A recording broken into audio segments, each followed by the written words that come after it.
ध्यान रखना, इस शरीर का दुरुपयोग हम करते हैं और शरीर का सदुपयोग चक्रवर्ती के बेटे करते हैं। पिता ने कहा कि क्या करना है, अटूट संपत्ति वैभव है तुम्हारे पास, लेकिन उन्होंने क्या कहा, निठल्ले निकम्मे से पुरुषार्थहीन होकर के हम पड़े रहते हैं। ये कार्य थोड़ी है जो आपने कहा ये कार्य कर दिया, लेकिन हमें भी अपने पुरुषार्थ से कुछ ना कुछ ऐसा कार्य करना चाहिए जो लोक प्रसिद्धि का कारण बने। अपन लोक की प्रसिद्धि तो चाहते हैं, बड़े बने हम ये चाहते हैं, लेकिन बड़े बनने के कार्य नहीं करना चाहते।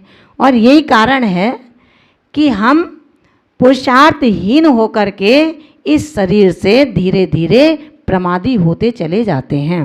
जब उनके लड़कों ने कहा तो पिता ने कहा कि ठीक है बेटा, एक काम करो, तीर्थंकर आदिनाथ स्वामी के निर्वाण हो जाने के बाद उनके चक्रवर्ती पुत्र भरत ने अपने पिता की स्वर्णमयी 500 फुट की प्रतिमा बनवाई थी। ऐसे 72 जिनालय बनवाए हैं उस कैलाश पर्वत पर। आगे कलिकाल आएगा, लोग वंचक स्वभावी होंगे, उनकी दृष्टि लोभमय हो जाएगी, तो कहीं इन चैत्यालों को वो छिन्न भिन्न ना करें। इसलिए इन चैत्यालों की सुरक्षा के लिए आप उसके चारों ओर एक परिखा खोद करके उसमें गंगा बहा दें। क्या कहा, उस कैलाश पर्वत के चारों ओर परिखा खोद करके और गंगा बहा दें, ताकि कोई वहाँ पर पहुँच ना पाए। तो क्या कहा, पिताजी ने कहा तो पुत्रों ने मना कर दिया क्या? हैं? नहीं किया ना। और अपन क्या करते हैं, अरे भैया ये काम लोग हंसेंगे हमें देख करके, हम तो बड़े पिता बाप के बच्चे हैं, ये काम करेंगे हम। ध्यान रखना महान भावों, ऊंचाइयों को छूने के लिए कौन है बड़ा और कौन है छोटा, कौन सा छोटा कार्य होता है, कौन सा बड़ा कार्य होता है। हमारे विद्वानों ने विद्वान बनने के लिए ज्ञान का अर्जन किया, जिससे पढ़ाई करते थे उनके झूठे बर्तन मांजा करते थे, उनके कपड़े धोते थे, तब जाकर के उनसे विद्या का अर्जन करते थे। क्योंकि विद्या का अर्जन भी अगर आप बिना चुकाए कुछ करोगे तो वो कभी तुम्हारे पास टिक नहीं सकता। कारण यही है वैराग्य, यही है विनय संपन्नता का एक संकेत। यह तन विष की बेलरी, यह तन विष की बेलरी, जब तक ये तन हमें विष में लग रहा है, कब? जब हम इससे कोई कार्य नहीं लेते।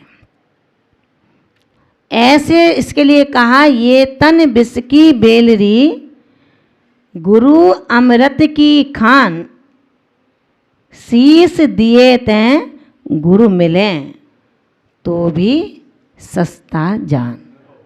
एक अक्षर का ज्ञान जो भी दे बताए, पृथ्वी पर नहीं द्रव्य है जो देकर चुक जाए।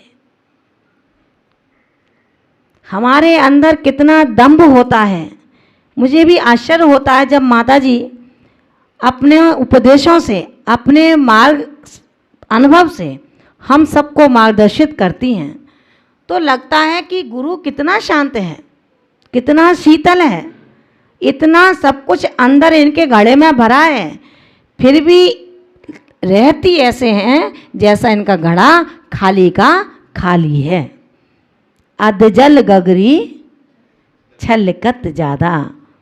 जो कागजों की डिग्री लेकर के चलते हैं, अपनी आजीविका के लिए, उसके लिए पुरुषार्थी बनते हैं। आचार्य कुंद कुंद भगवंत कहते हैं वो निरा मूर्ख है, अज्ञानी है, जिसने उस कागज की डिग्री को अपना सब कुछ हौसला मान लिया है।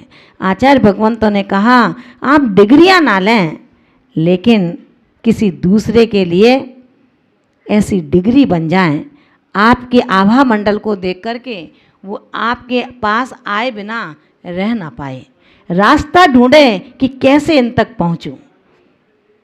सगर चक्रवर्ती के उन 60,000 पुत्रों को पिता ने जब कहा कि बेटे ऐसा कर दो, वो उस समय जाते हैं और दंड रत्न से उस चारों ओर परखा को खोदते हैं।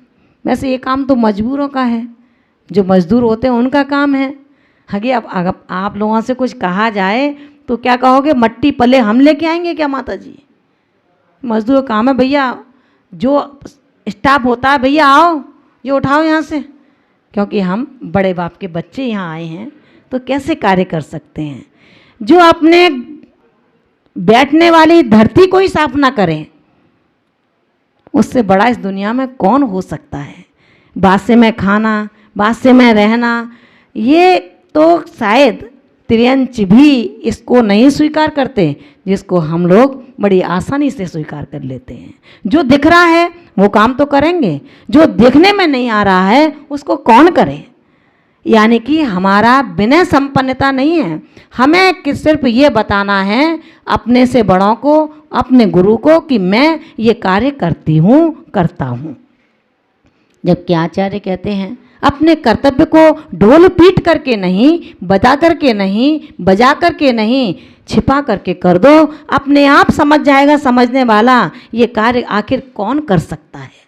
अपने नाम को लिखने की आवश्यकता नहीं है, अपने नाम का फोटो लगाने की आवश्यकता नहीं है।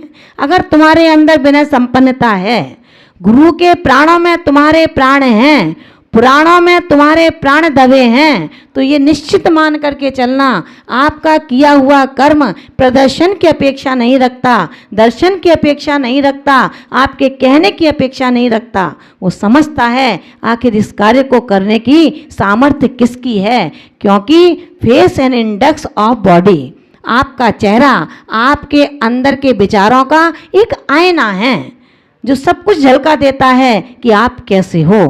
कोई बताता नहीं है, विद्वान जो भी होंगे, कहा है अधजल गगरी छलकत ज़्यादा। जो कम पढ़ा लिखा है वो ज़्यादा बताना चाहता है, और जो ज़्यादा पढ़ा लिखा होता है वो मौन रहता है, वो कुछ कहता नहीं है। इसका जीता जागता उदाहरण अपने गुरु माँ के लिए अपन देख लें, जो सब कुछ जिनके पास है लेकिन फिर भी प्रति समय मौन को धारण किए रहती हैं। आचार्य भगवंत ने हमें यही बताया, जब सगर चक्रवर्ती के वो 60,000 पुत्र उस परखा को खोलते हैं, और खोदते खोदते वो परखा इतनी ज़्यादा खुद जाती है कि वहाँ का जो दैत्य था वो जग जाता है, अट्टहास करने लगता है, कुपित हो जाता है, सामने आ जाता है, और आने के बाद 59,998 पुत्रों को वहीं पर भस्म कर देता है, मार देता है। जब मार देता है तो दो बचते हैं, कौन? एक भीम जो सगर चक्रवर्ती का पुत्र है, और एक पोता जो सगर चक्रवर्ती का जो जन्नू नाम का पुत्र था उसका बेटा भागीरथ। ये दो बचते हैं। अब ये दोनों जब इस चीज़ को देखते हैं कि ये मेरे सब परिवारीजन यहाँ भस्म हो गए, खत्म हो गए, हम दो बचे हैं, उससे लगता है कि शायद उस दैत्य के अंदर भी करुणा का कहीं प्रयोग होगा, उसने दो को छोड़ दिया था, अथवा उन दो के पुण्य की प्रबलता इतनी ज़्यादा होगी कि उसकी शक्ति उनके ऊपर कार्य न कर सकी। जब ये पता लगा कि सभी मर चुके हैं, भागीरथ पुत्र बड़ा परेशान होता है। सबको पता लगता है उसके पिता को, तो सीधा जाकर के अजितनाथ भगवान के शमोशरण में वो दीक्षा ले लेते हैं। और जब दीक्षा लेते हैं तो दीक्षा लेने के बाद जब संग उनका समोशरण उनकी नगरी में आता है, तो भागीरथ ने प्रश्न किया कि हे परमपिता परमेश्वर, आप मुझे ये बताएं कि किस कारण से हमारे सभी परिवारी जनों की मृत्यु हुई और केवल हम दो ही क्यों बचे। दिव्य ध्वनि कीर्ति है, और उसमें बताया जाता है कि एक बार जब चतुर्विध संघ एक ग्राम से गुजर करके समेत शिखर की यात्रा के लिए गुजर रहा था। जब उस गांव में पहुंचता है, उस गांव में पहुंचने के बाद पूरे ग्रामवासियों ने उस चतुर्विद संघ की घोर निंदा की, पत्थर फेंके, गाली गलौज किया, उनके नग्नत्व को देख करके उनका मजाक उड़ाया। उसमें एक कुंभकार ऐसा था जिसने सबको समझाया कि भाई ये दिगंबरों के देवता हैं, इनका ऐसा परिहास ना करो, इनका ऐसी हंसी मजाक ना करो, ये तो तीर्थंकर भगवान के वंशज हैं, उनके लघुनंदन हैं, ये लिंग तीर्थंकर का लिंग है।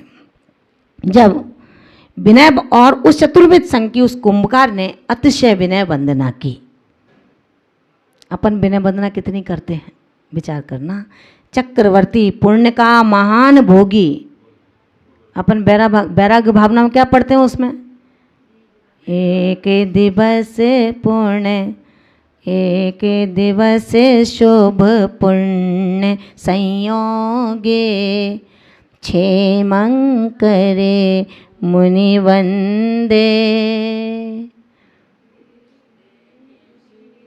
देख श्री गुरु के पद पंकज, लोचन अली आनंदे,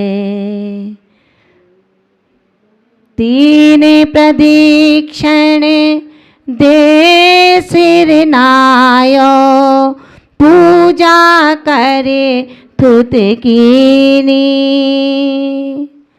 साधु समीप बिनय कर बैठो, चरणन में दृष्टि दीनी। एक एक अल्फाज में जो सार भरा है।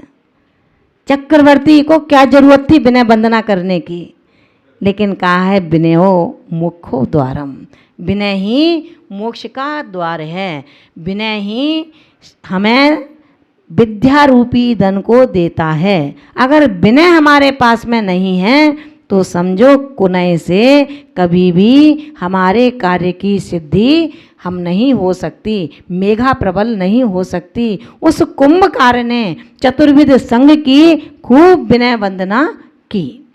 अब जब विनय वंदना कर ली, उसी गांव में संघ निकल गया आगे। उसी गांव में एक व्यक्ति ने चोरी करी। चोरी करने के बाद वो व्यक्ति पकड़ा नहीं गया। जब राजा को पता लगा कि चोर आज तक नहीं पकड़ पाया है, इसका कारण ये हुआ कि ये पूरा गांव चोर है। क्योंकि राजा थे वो, उन्होंने कुछ हिताहित का विचार नहीं किया और पूरे गांव को जलवा दिया। पूरा गांव जल गया। इतने में जब गांव जला, ये कुंभकार का जो जीव था ये कहीं बाहर गया था, तो ये बच गया। जब ये आया, इसने देखा कि ये बचा है, तो बचने के बाद में जो कुंभकार बहुत दुखी होता है और अपने मन में विचार करता है कि मैंने इन सब ग्रामवासियों को समझाया था, मुनियों की निंदा मत करो, रत्नत्रयधारियों की अपलाप मत करो, इनके ऊपर परिहास मत करो, लेकिन नहीं माने। उसका ही पाप कर्म उदय में आया कि राजा के द्वारा पूरा का पूरा गांव जला दिया गया। समयोपरांत उस कुंभकार का भी मरण हो गया और वो एक उसी गांव में वैश्य के यहाँ जन्म लेता है। जब वैश्य के यहाँ जन्म लेता है और जितने ये गांव से लोग मरे वो सब कौड़ी की पर्याय में जन्म ले लेते हैं। इन कौड़ियों को वो वैश्य खरीद लेता है। वैश्य इस आयु का भोग करने के बाद एक राजपुत्र बनता है और कालांतर में राजा के पद पर आसीन होता है। जब राजा के पद पर आसीन था और जिन कौड़ियों को उसने खरीदा था वैश्य पर्याय में, वो कौड़ियाँ मर कर के गिजाई बन जाती हैं। राजपुत्र राजा बना। राजा बन कर के जब ये भगवान के समौषण की ओर अपने हाथी पर बैठ कर के जा रहा था, वो सारी गिजाई उसके हाथी के पैर के नीचे चूर चूर चकना चूर हो जाती हैं।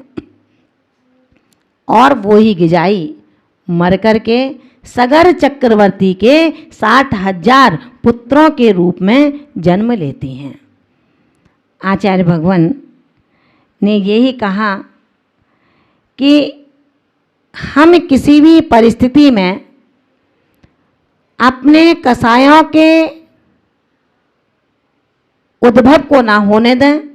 ये कसायों का जन्म आप हंसते हंसते करते हो, मायाचारी हंसते हंसते करते हो। 1 मिनट के लिए दौड़ धूप और 1 मिनट के लिए इतने नर्वस हो जाते हैं कि मुझ पे नहीं चला जा रहा, मेरी हालत खराब है। आचार्य भगवान कहते हैं पाप, उसके बाद मायाचारी, उसके बाद गुरु से छिपाना, कितना कर्म बंद हो रहा है, ये कहीं ना कहीं तो उदय में आएगा ही आएगा। इसलिए हम सभी ये बात ध्यान मान करके चलें कि जिसने मुनियों की चतुर्विध संघ की वंदना की वो बार बार बसता रहा, और जिसने वंचना की वो बार बार मरता रहा। एक बार जब उसने वंदना का भाव बना लिया तो वहाँ भी बचा लिया गया। जहाँ पर परखा खोदी जा रही थी, खाई खोदी जा रही थी, वहाँ से 2 जीव बच गए। जब नगर में आग लगी तो बाहर चला गया, इस तरह बच गया। और जब जिसने वंचना की थी वो कौड़ी बना था, कौड़ी बन के गिजाई बना था, गिजाई बनकर मृत्यु को प्राप्त हुआ था, परखा में भस्म कर दिया गया। ये सारे चीज़ें हमें ये बताती हैं कि हम भी अपने जीवन में किसी भी कंडीशन में किसी भी आत्मा को कष्ट देने का पुरुषार्थ ना करें।